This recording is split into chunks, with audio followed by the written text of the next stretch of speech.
Bonjour à tous, Un jour à Marvel, chapitre 34. Je vais continuer, c'est intitulé, pour faire suite à la série de vidéos que je vous ai présentée cet été.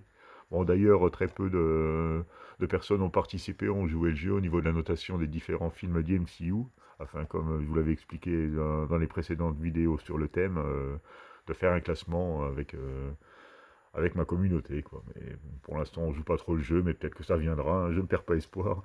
Donc moi, je vais continuer en tout cas de vous proposer mes petites critiques rapides, hein. Ce n'est pas du tout des critiques professionnelles, ni de cinéphiles, on va dire, ceux qui se revendiquent cinéphiles. Mais bon, moi, c'est juste un avis à chaud, hein, parce que je viens de le regarder.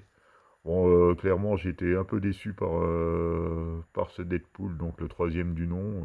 J'en attendais peut-être un peu trop. Bon, on retrouve toujours les travers de Marvel avec des CGI plus ou moins réussis, hein, mais bon, des gerbes de sang numériques et tout ça. Bon, c'est un peu plus trash que la moyenne au niveau, si on peut parler de trash, au niveau des Marvel, hein, clairement. C'est un peu plus irrévérencieux, ça s'auto-parodie, ça s'auto-critique. Donc, bon, ça a un côté gênant parce qu'on se dit que Marvel nous sert des films parfois complètement pétés, mais bon, ils en sont conscients parce que dans ce film-là, ils les dénoncent.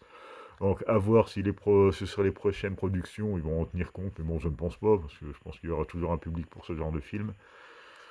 Donc, autrement, au niveau du film, je l'ai trouvé bien trop long.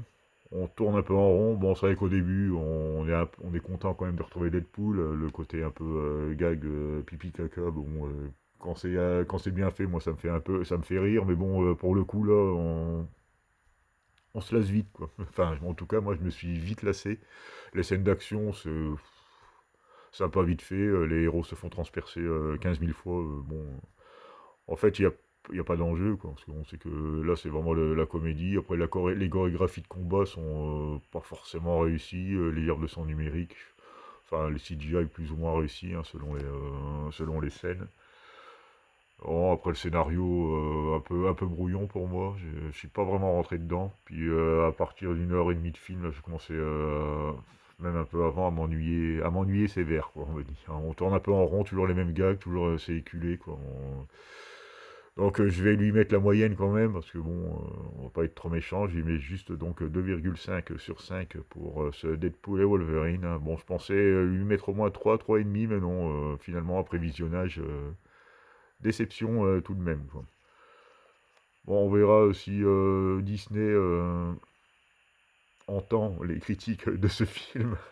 Bon, même si on sait très bien qu'ils savent ce qu'ils font, hein, mais l'autodérision, l'autocritique, c'est sympathique, mais si on ne se remet pas en question au bout d'un moment, ben, on risque de vite décrocher à ce monde, hein, comme beaucoup de personnes l'ont déjà fait, quoi, finalement. Donc voilà, comme d'habitude, je vais vous demander en commentaire de me laisser votre petite note sur 5. Je vous remercie de m'avoir regardé et vous dis à bientôt pour une nouvelle vidéo.